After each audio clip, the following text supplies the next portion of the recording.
नमस्कार। भारत और इंग्लैंड के बीच ओवल में खेले जा रहे टेस्ट सीरीज के 5वें और आखिरी टेस्ट पर हमारे विशेष कार्यक्रम ओवल में लिखो जीत की कहानी में आपका स्वागत है। मैं हूं सुचित्रा। तो ओवल टेस्ट का पहला दिन दोनों ही टीमों के लिए मिला जुला रहा। भारत की शुरुआत खराब हुई, फिर पारी संभली। वहीं इंग्लैंड की टीम ने भी कुछ मौके भुनाए और कुछ मौके गंवाए। वहीं बारिश की आंख मिचौली का खेल भी लगातार जारी रहा। इस कार्यक्रम में विस्तार से चर्चा करेंगे पहले दिन के खेल पर और दूसरे दिन से जुड़ी उम्मीदों पर। तो आइए शुरुआत करते हैं इस विशेष कार्यक्रम की। ओवल में लिखो जीत की कहानी।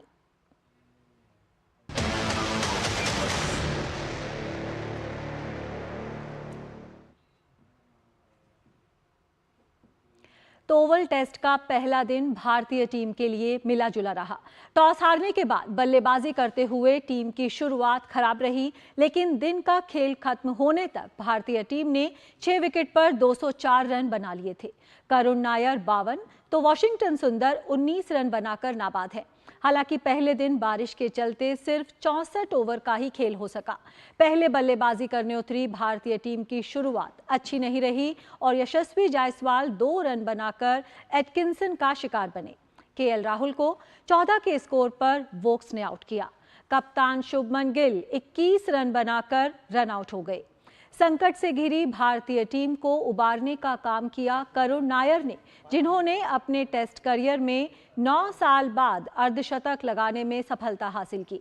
करुण नायर ने 98 गेंदों का सामना किया और 7 चौके लगाए। यह मुकाबला शुभमन गिल की अगुवाई वाली भारतीय टीम के लिए काफी अहम है। भारतीय टीम तभी ये सीरीज बराबर कर पाएगी जब वो ये मुकाबला जीतेगी। यानी कि भारतीय टीम के लिए करो या मरो का मुकाबला है। ओवल टेस्ट को भारत को जीतना ही होगा अगर उन्हें सीरीज में बराबरी हासिल करनी है तो।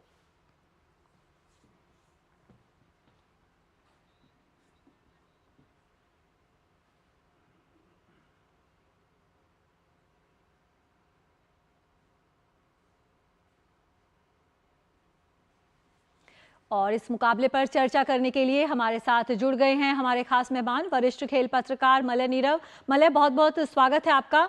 तो भारतीय टीम के लिए करो या मरो का ये मुकाबला है। पहले दिन के अगर खेल को हम देखें तो भारतीय टीम एक वक्त काफी ज्यादा मुश्किल में नजर आ रही थी, लेकिन वहां पर पारी कुछ संभली है। काफी उम्मीदें हैं आज करुण नायर वॉशिंगटन सुंदर से। किस तरह से देखते हैं आप भारत के चांस पहले दिन के खेल को देखते हुए आज के दिन के लिए? देखिए, पहले दिन तो थोड़ा भाग्य ने भी साथ दिया इंग्लैंड का। टॉस जीते वो। आकाश में बादल छाए हुए थे, बरसात हो रही थी, रुक रुक कर खेल चल रहा था। 64 ओवर ही फेंके जा सके तो बीच बीच में खिलाड़ियों को आराम भी मिलता रहा। और जब तेज गेंदबाज को ऐसे ओवरकास्ट कंडीशंस मिलते हैं तो उसमें गेंद स्विंग भी करती है, सीम का भी पूरा फायदा वो उठाते हैं और उसका फायदा उन्होंने उठाया। कुछ दुर्भाग्यपूर्ण भी है भारत की ये टीम, मैं तो ये कहूँगा दुर्भाग्यपूर्ण रहा है इनका दौरा। जिस तरह से शुभमन गिल आउट हुए और रन आउट हुए, लग रहा था कि जमेंगे, वहां जाकर जम नहीं पाए। और शुरुआती 2 झटके जो लगे थे बहुत जल्दी जल्दी, उसके बाद लगा था कि गिल कुछ पारी को संभाल लेंगे, मगर तारीफ करनी होगी 9 वर्षों बाद जिस खिलाड़ी ने 13 शतक बनाया और अर्धशतक ही भूल गया, उसने कल वहां खड़े होकर यह साबित किया कि हम अगर डटे रहें तो हम मैच को जीतने की दिशा में ले जा सकते हैं। और उनका बखूबी साथ निभाया वॉशिंगटन सुंदर ने, जो मेरे ख्याल से रविंद्र जडेजा के बाद सबसे बड़े ऑलराउंडर के रूप में उभर कर सामने आ गए हैं as a allrounder.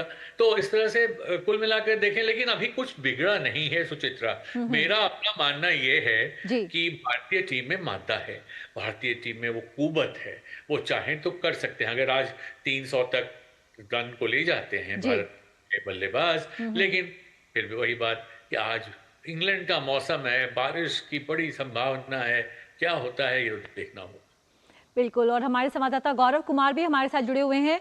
Gaurav, Washington सुंदर, करुण नायर दोनों से उम्मीद है कि अपनी इस पारी को आगे लेकर जाएं, भारत को एक बड़े स्कोर तक लेकर जाएं। आपको किस तरह की उम्मीद नजर आती है इस जोड़ी से? जिस तरह के अंदाज में दिख रहे हैं करुण नायर, कितनी उम्मीद है कि इस पारी को आगे लेकर जा पाएंगे? गौरव।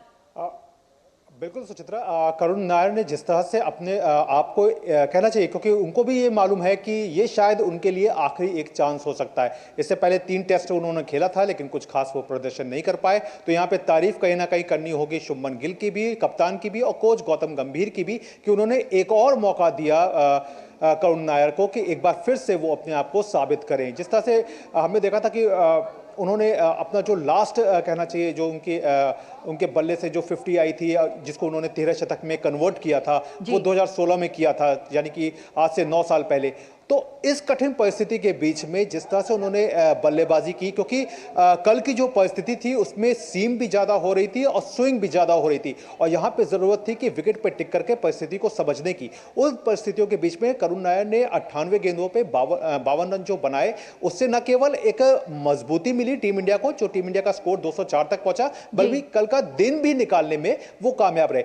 और सबसे बड़ी बात, जहां तक आपने वॉशिंगटन सुंदर की बात की है, तो यहां पे मैं समझता हूं कि जिस तरह से वॉशिंगटन सुंदर को पिछले मैच में नंबर 5 पे भेजा गया था, तो उन पर एक बार फिर से कहीं ना कहीं उनको जो नंबर 8 पे भेजा गया, तो ये एक थोड़ा सा डिस्टर्बिंग जरूर रहा होगा, क्योंकि वॉशिंगटन सुंदर अपनी काबिलियत साबित कर चुके हैं, वो ऑलराउंडर के तौर पे टीम पे हैं। तो यहाँ पे कहीं ना कहीं एक सवाल है कि आखिरकार ध्रुव जुरेल को उनके ऊपर क्यों भेजा गया, क्योंकि ध्रुव जुरेल का तो अभी तक कोई ऐसा खास परफॉर्मेंस भी नहीं था, जबकि वॉशिंगटन सुंदर ने इससे पहले भी दिया था। तो कहने का मतलब ये है कि यहाँ पर वॉशिंगटन सुंदर और करुण नायर जो है, ये आखिरी एक जोड़ी है जो कि जिन पे काफी ज्यादा दारोमदार जो है वो टिका हुआ है। और यहाँ पे अगर दोनों जो है पिच की परिस्थिति को समझते हुए अगर 270 या 280 तक भी, अगर यहां तक भी 300 के आसपास जो है वो रन स्कोर टीम के स्कोर को ले जाते हैं, तो जाहिर तौर पर जो कंडीशंस है ना, ये कंडीशंस इंग्लिश बल्लेबाजों के लिए भी चुनौतीपूर्ण रहेगी, क्योंकि भारतीय गेंदबाजों के लिए भी ये एक अच्छी कंडीशंस होगी।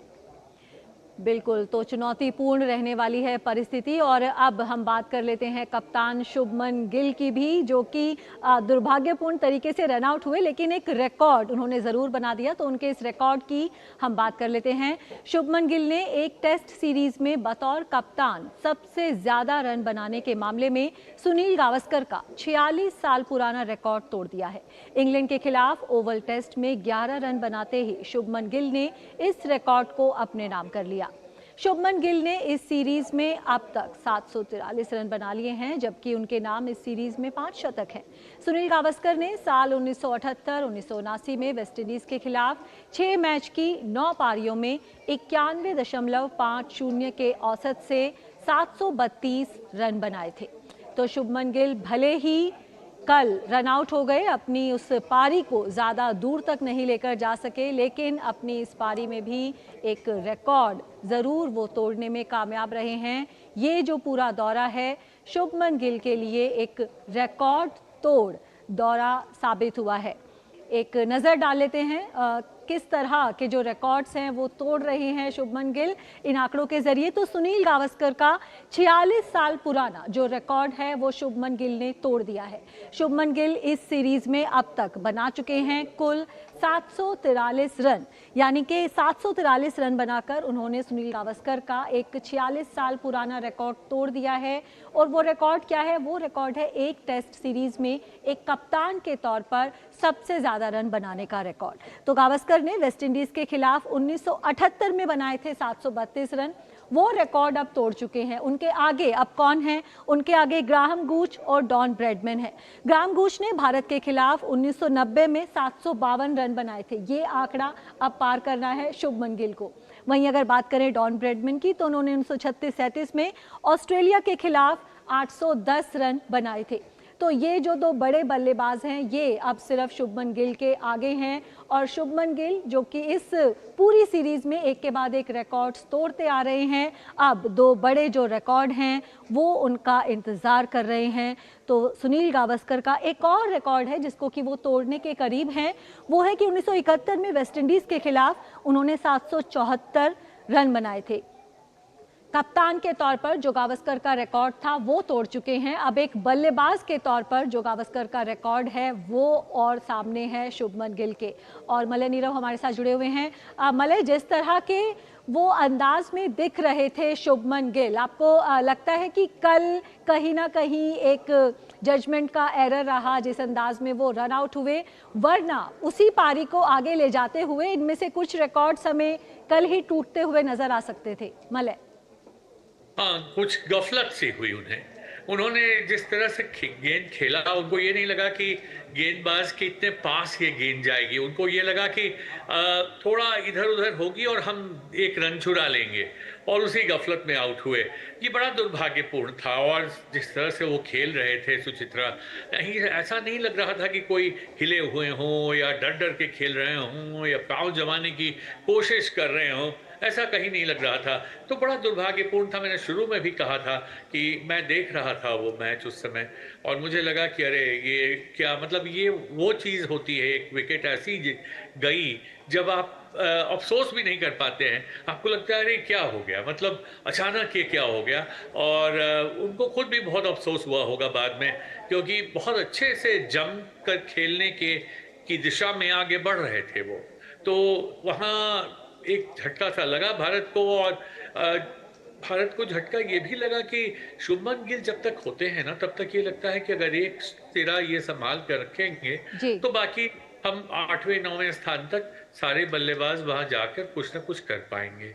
और जब वो चले गए तो उसके बाद अचानक वैक्यूम हुआ। अभी जो आपके संवाददाता कह रहे थे कि उनको पहले क्यों नहीं वॉशिंगटन सुंदर को बुलाया गया, तो उसमें ये होता है कि कई बार अब वॉशिंगटन सुंदर को बुलाते और मान लो आउट हो जाते, तो कहते कि वॉशिंगटन सुंदर को हर बार बाहर पहले ही क्यों बुलाया गया, ये तो पिछले क्रम का खिलाड़ी है। मगर जरूरी बात ये थी कि वो 151 से लेकर और 206 तक की जो यात्रा थी उसको पूरा करना वो जरूरी बात थी। और उसमें दोनों बल्लेबाजों ने बहुत अच्छा खेला। ये कहने की बात है कि ठीक है, अब हमारे तो खिलाड़ी अब बहुत बचे नहीं है बल्लेबाज जो आगे रन बना पाए, लेकिन इन दोनों को आउट करना मुश्किल इसलिए भी होगा। सुचित्रा, एक छोटी सी बात कह के खत्म करूंगा कि ओक्स जिनके उंगली में चोट लगी है वो शायद अब नहीं खेल पाएंगे इस मैच में, और वो बहुत घातक है। हालांकि टंग ने 2 विकेट लिए, लेकिन आपने देखा होगा कि एक के बाद एक वाइड बॉल, उनको लाइन एंड लेंथ का कुछ अंदाजा ही नहीं था टंग को, और 2 विकेट उन्होंने लिए। तो क्रिस वोक्स नहीं खेल रहे हैं, इसलिए अभी भी मैं कहूंगा ये दोनों अगर टिक गए और जो टिके रहे थोड़ी देर तक, और अगर बादलों के साथ आंख मिचौली में ये आगे बढ़ते गए, तो 300 का आंकड़ा अगर छू लेंगे तो भारत मैच से बाहर नहीं कहा जाएगा। बिल्कुल। गौरव भी हमारे साथ जुड़े हुए हैं। गौरव, हम बात कर रहे थे शुभमन गिल की। एक पारी अब उनके पास सिर्फ बची है इस सीरीज में। जिस तरह से कल रन आउट हुए, अगर उस पारी को आगे लंबे ले जाने में वो कामयाब रहते तो ये जो रिकॉर्ड्स जिन पर लगातार हमारी नज़र है, मीडिया की नज़र है, इसमें से भी 1-2 रिकॉर्ड ज़रूर कल हमें टूटते हुए नजर आते। गौरव, बिल्कुल। शुभमन ने जिस तरह से बल्लेबाजी की है, ना केवल बल्लेबाजी सुचित्रा, इस पूरे अगर टूर को आप देखें तो कहीं ना कहीं जब उनको एज अ कैप्टन भेजा गया था तो कहीं ना कहीं ये हलचल थी कि क्या ये एक सही चुनाव है, क्या शुभमन जो है वो सही तरीके से टीम को लीड कर पाएंगे, वो भी इंग्लिश परिस्थितियों के बीच में, एक ऐसी परिस्थिति के बीच में जहां पर रोहित शर्मा नहीं है, जहां पर विराट कोहली नहीं है, जहां पर जो अनुभवी खिलाड़ी हैं वो ज़्यादा नहीं है, और इन सब के बीच में क्या आप टीम को एक बेहतर रूप दे सकेंगे। तो अगर पूरे दौरे को देखा जाए तो इससे पहले जो 4 टेस्ट मैच हुए हैं, सबसे बड़ी बात क्या है कि ये चारों टेस्ट मैच 5 दिन तक गए हैं, और जो 5 दिन तक गए हैं तो उसमें अंत तक अनुमान लगाना मुश्किल था कि कौन सी टीम किसका पल्ला भारी रहेगा। तो ये सब दिखाता है कि ये शुभमन की कैपेबिलिटी को दिखाता है। उन्होंने किस तरह से टीम को एकजुट रखा, किस तरह से अपने ऊपर ये जो तमाम बातें जो बाहर से बातें थी उनको अपने ऊपर हावी नहीं होने दिया, अपनी बल्लेबाजी पर हावी होने नहीं दिया, अपनी कैप्टनसी को उन्होंने बरकरार रखा। तो ये एक बदली हुई भारतीय टीम की जो एक कहना चाहिए जो एक जो चेहरा है उसको सामने रखता है, और यही बात जो है वो शुभमन के लिए और उनकी जो टीम है उसके लिए एक बड़ी कामयाबी है। और इस बात को उन्होंने अपनी प्रेस कॉन्फ्रेंस में भी यही बात सामने रखी थी कि अगर सीरीज जो है वो बराबर होती। जी गौरव, आपको मैं यहाँ पर रोकना चाहूंगी। फिलहाल हम सीधे चलते हैं, किरण रिजिजू मीडिया को संबोधित कर रहे हैं। जाने का संभावना है, इसलिए मैं बहुत साफ शब्दों में कह रहा हूँ, जितना बोलने का आज़ादी है नियम के तहत उतना बोलने का आज़ादी सबको मिलेगा। रूलिंग पार्टी, ऑपोजिशन पार्टी, सबको बोलने का व्यवस्था है, लेकिन बार बार बोलने नहीं देते हैं, ये झूठ फैलाया जा रहा है, मैं इसका खंडन करता हूं। दूसरा तो राहुल गांधी जी ने देश का खिलाफ जो बार बार बयान दे रहे हैं, ये सिर्फ सरकारी नहीं, विपक्ष के कई सदस्यों ने भी कहा है कि ये ठीक नहीं है। राहुल गांधी जिस तरीके से भारत विरोधी भाषा बोलते हैं, उसका विरोध ऑपोजिशन पार्टी भी कर रहे हैं। ऑपोजिशन पार्टी के कई सीनियर सदस्य ने भी कहा है कि भारत के इकोनॉमी, भारत का छवि को इस तरीके से दबा के कोई बात नहीं कर सकता है। भारत सबसे तेजी से आगे बढ़ने वाला अर्थव्यवस्था बन के आज खड़ा है। फिर भारत का छवि को धूमिल करने के लिए जो बात बोल रहा है, इसको मैं ही नहीं, सरकारी नहीं, ऑपोजिशन पार्टी के भी जो प्रमुख लोग हैं, सब इसको खंडन कर रहे हैं। तो राहुल गांधी जी को समझ में आना चाहिए कि अभी वो छोटा बच्चा नहीं है। देश का मान सम्मान, देश का छवि कायम रहे, ये जिम्मेदारी हर हिंदुस्तानी को होना चाहिए। इतना तो समझ नेता प्रतिपक्ष को होना जरूरी है। तो ये पार्लियामेंट में हंगामा करना, बाहर में फिर गलत बयान देना, ये लगातार 2 सप्ताह तक अभी चल रहा है। आज दोनों सदन मंडे तक स्थगित हो गया है। मैं पहले से भी कह चुका हूं, ऑपोजिशन पार्टी के मेंबर्स का सबसे ज्यादा नुकसान हुआ है। सरकार तो चल रहा है, जनता का आशीर्वाद से मोदी जी का सरकार मजबूत से चल रहा है, लेकिन पार्लियामेंट नहीं चलने से सबसे ज्यादा नुकसान जो ऑपोजिशन मेंबर्स है उनका हो रहा है। जो एमपीस है उनका नुकसान हो रहा है। वो जनता का आवाज और क्वेश्चन नहीं उठा पा रहे हैं। तो पार्लियामेंट को जो बाधित कर रहे हैं, वो लोग देश के जनता से माफी मांगना चाहिए। करोड़ों पैसा खर्चा करके हर दिन पार्लियामेंट को चलाते हैं, हजारों लोग मिलकर के व्यवस्था को देखते हैं, और ऑपोजिशन पार्टी के लोग बिना कोई इशू के बहाना मार के हाउस बंद करता है। और लोकसभा स्पीकर और राज्यसभा डिप्टी चेयरमैन ने क्लियरली बोला है, जो रूल में नहीं आता है या कन्वेंशन में नहीं है, उसको चर्चा नहीं कर सकता है, और जो रूल परमिट करता है उसको चर्चा के लिए तैयार है। सरकार के तरफ से कोई भी मुद्दे परमिशन मिलेगा, रूल के तहत चर्चा के लिए रेडी है। इसलिए फिर से मैं साफ करना चाहता हूं, ये 2 सप्ताह का जो समय नष्ट कराया है, जितना भी दिन नुकसान हुआ है, इसका हिसाब किताब भारत के जनता, कांग्रेस पार्टी और उनके कुछ साथी हैं जिन्होंने हाउस डिस्टर्ब किया है, उनसे हिसाब जरूर मांगेंगे। थे केंद्रीय मंत्री किरण रिजिजू राहुल गांधी के बयान पर प्रतिक्रिया दे रहे थे, मीडिया को संबोधित कर रहे थे। और अब बात करते हैं करुण नायर की। ओवल टेस्ट में भारतीय पारी को संभालने और संवारने का काम करुण नायर ने अपने बल्ले से बखूबी निभाया। पहले 3 टेस्ट में कुछ खास नहीं करने वाले करुण नायर ने ओवल में खुद को मिले एक और मौके को खोया नहीं, बल्कि टीम इंडिया की मुश्किलों को आसान किया। Nair the saviour. ओवल में करुण ने संभाली पारी, आज भी निभानी होगी बड़ी जिम्मेदारी।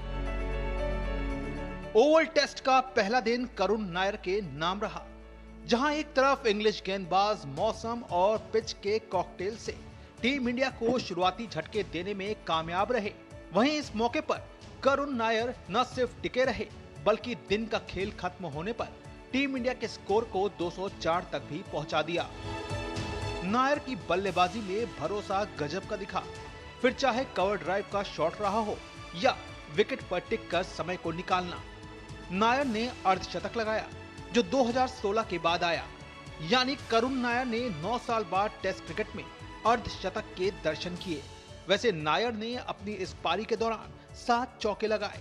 करुण ने 98 गेंदों पर 52 रन बनाए और उनसे अब यही उम्मीद रहने वाली है कि वो टीम इंडिया के स्कोर को यहां से वॉशिंगटन सुंदर के साथ मिलकर 300 के पार पहुंचा दें, क्योंकि अगर ऐसा होता है तो निश्चित रूप से ये न केवल करुण नायर के लिए बल्कि भारतीय टीम के लिए भी बूस्ट अप की बड़ी डोज के रूप में सामने होगी। Sports desk, DD news. अब बात करते हैं टीम इंडिया के एक अनचाहे रिकॉर्ड की। भारतीय क्रिकेट टीम के नाम अंतर्राष्ट्रीय क्रिकेट में लगातार सबसे ज्यादा टॉस हारने का रिकॉर्ड दर्ज हो चुका है, जो अब मजबूत होता जा रहा है। भारतीय टीम ने 31 जनवरी 2025 से 31 जुलाई 2025 के बीच लगातार 15 टॉस गंवाए हैं। ये चौथी बार है जब भारत ने 5 या उससे ज्यादा मैच की टेस्ट सीरीज में सभी टॉस गंवाए हैं। इससे पहले ऐसा 1948, 1949 और 1983 में वेस्टइंडीज के खिलाफ हुआ था। इस रिकॉर्ड ने वेस्टइंडीज के 26 साल पुराने रिकॉर्ड को भी पीछे छोड़ दिया है। वहीं शुभमन गिल इस सीरीज में लगातार 5 टॉस हार गए हैं। 2000 के बाद ये सिर्फ दूसरी बार हुआ है कि किसी टीम ने 5 मैच की टेस्ट सीरीज में सभी टॉस हारे हैं। पिछली बार भी ऐसा भारत के 2018 के इंग्लैंड दौरे पर हुआ था। इंग्लैंड में भारत ने पिछले 3 टेस्ट सीरीज में 15 मैचों में से सिर्फ एक बार ही टॉस जीता है। और मलय हमारे साथ जुड़े हुए हैं। मलय, ये टॉस हारने का जो एक अनचाहा रिकॉर्ड टीम इंडिया का बन रहा है, क्या कुछ चेक करने की ज़रूरत है? सिक्का सही इस्तेमाल हो रहा है? इंग्लैंड में 15 में से सिर्फ एक टॉस जीते हैं हम पिछले 15 मुकाबलों में। या तो सिक्के के दोनों पहलू एक ही होते तो शायद भारत को ये दिन ना देखने पड़ते, लेकिन अपने हाथ की बात नहीं है। और टीम जब अंतर्राष्ट्रीय स्तर पर इतना बढ़िया खेलने लगती है ना सुचित्रा, कि अगर आप देखें अभी तक की बल्लेबाजी में कुल रन अगर आप जोड़ें कि कितने रन भारत के खिलाड़ियों ने जोड़े हैं भारतीय पारियों में, 3,393 रन 5 टेस्ट मैचों में, जो एक रिकॉर्ड है। इससे पहले 78-79 में वेस्टइंडीज के खिलाफ 6 टेस्ट मैचों की श्रृंखला में 3,270 रन बने थे। तो बल्लेबाजों ने बेहतरीन प्रदर्शन किया है, खूब रन बटोरे हैं, अच्छा खेला है। हालांकि शुभमन गिल आउट हो गए, जिस पर हम चर्चा कर चुके हैं, लेकिन हाँ, टॉस की महत्ता को नकारा नहीं जा सकता। ये नहीं कहा जा सकता कि टॉस का कोई रोल नहीं है, ऐसी कोई भूमिका नहीं है। कई बार हम लोग कहते हैं, विश्लेषक कहते हैं कि अगर इतने बड़े आप खिलाड़ी हैं और इतनी अच्छी टीम है तो क्या फर्क पड़ता है। लेकिन ये बात तो ठीक है कि जब आप खेलते हैं लाल गेंद से और या सफेद गेंद से भी, और ओवरकास्ट कंडीशंस होते हैं, आसमान में बादल छाए होते हैं, पिच में नमी होती है और पिच में 6 मिलीमीटर ग्रास है। यहाँ पे तो घास थी, हरी घास थी, उस पे बॉल बहुत तेजी से आती है और उसमें जब नमी हो या जब बारिश हो रही हो तो पहले जो टीम बल्लेबाजी करती है वो घाटे में रहती है, इसमें कोई शक नहीं। गेंदबाज उसका पूरा फायदा उठाते हैं, इसलिए टॉस महत्वपूर्ण तो है मगर अपने हद की बात नहीं है। बिल्कुल, गौरव हमारे साथ जुड़े हुए हैं। गौरव, टॉस के मामले में भले ही अनचाहा रिकॉर्ड बना दिया हो, लेकिन हम कह सकते हैं कि भारतीय टीम ने टॉस हारे हैं लेकिन दिल जीता है। खासतौर से शुभमन गिल ने जिस अंदाज में बल्लेबाजी की है, जिस तरह से मलय भी बता रहे थे कि एक एग्रीगेट रन्स जो एक सीरीज में सबसे ज़्यादा रन बनाने का रिकॉर्ड है, वो इस भारतीय टीम के नाम हो गया है। तो ये सीरीज भविष्य में याद रखी जाएगी भारतीय टीम की बल्लेबाजी के लिए, ना कि टॉस हारने के लिए। गौरव, जाहिर तौर पर न केवल बल्लेबाजी के लिए बल्कि हर दृष्टिकोण से अगर देखें तो ये सीरीज जो है वो कहीं ना कहीं युवा ऊर्जा के रूप में हमेशा याद रहेगी, क्योंकि जिस तरह से हमने देखा था कि पिछले मैच में अगर आप देखें तो मैनचेस्टर को जिस तरह से ड्रॉ कराया, जिस तरह से ऋषभ पंत आए, चोट फ्रैक्चर पैर के साथ वो आए, उन्होंने समय बिताया क्रीज पर, दिन निकालने के लिए समय बिताया। इसके अलावा रविंद्र जडेजा, वाशिंगटन सुंदर, तो एक पूरी टीम जो थी वो एक यूनिट के तौर पर नजर आई, जिस तरह से बैलेंस करते हुए, क्योंकि वर्कलोड को भी मैनेज करना था। बुमराह को उन्होंने जिस मैच में रेस्ट दिया, उस मैच में टीम ने जीत करके दिखाया। आकाशदीप को जिस तरह से वो टीम के साथ जुड़े और उस एजबेस्टन के मुकाबले में उन्होंने शानदार प्रदर्शन करते हुए टीम को जीत दिलाई। तो ये सब दिखाता है कि पूरा एक टोटल जो कॉम्बिनेशन था टीम का, जो चयन था, उसमें कहीं ना कहीं बहुत बेहतर तरीके से टीम के कोच और कप्तान ने अपने खिलाड़ियों पर भरोसा जताया और क्या कुछ प्लेइंग 11 लेकर के सामने आना है इसको बहुत अच्छे तरीके से रखा। और फिर शुभमन की जिस तरह से आपने बात की है कि उन्होंने अपनी बल्लेबाजी से एक नया, कहना चाहिए कि एक अपने लिए एक नया अक्स जो है वो तैयार किया है। तो ये तो हमेशा सभी के जहन में रहेगा, लेकिन इसके आगे एक चीज जरूर ये रहेगी कि इस टीम को अब ये जो मुकाबला है, अगर इस यहाँ पर टीम अपने आप को एक नए रूप से मतलब है कि अगर यहाँ पर टीम जो है वो मैच जीत करके सीरीज को बराबर करती है तो ये शायद एक बड़ी उपलब्धि होगी इस टीम के लिए। बिल्कुल, और ये टीम ज़रूर डिज़र्व भी करती है कि इस मैच को जीते और इस सीरीज़ को बराबर करे। बहुत बहुत शुक्रिया हमारे साथ जुड़ने के लिए। तो ओवल टेस्ट का आज है दूसरा दिन और क्रीज पर मौजूद हैं हमारे दो नाबाद बल्लेबाज करुण नायर और वाशिंगटन सुंदर, और उनसे यही उम्मीद है कि अपनी इस पारी को आगे लेकर जाएं, भारतीय टीम को एक मजबूत स्कोर दें पहली पारी में, क्योंकि भारतीय टीम को ओवल में लिखनी है जीत की कहानी। तो इस विशेष कार्यक्रम में फिलहाल इतना ही। हमारी पूरी टीम को दीजिए अनुमति। नमस्कार।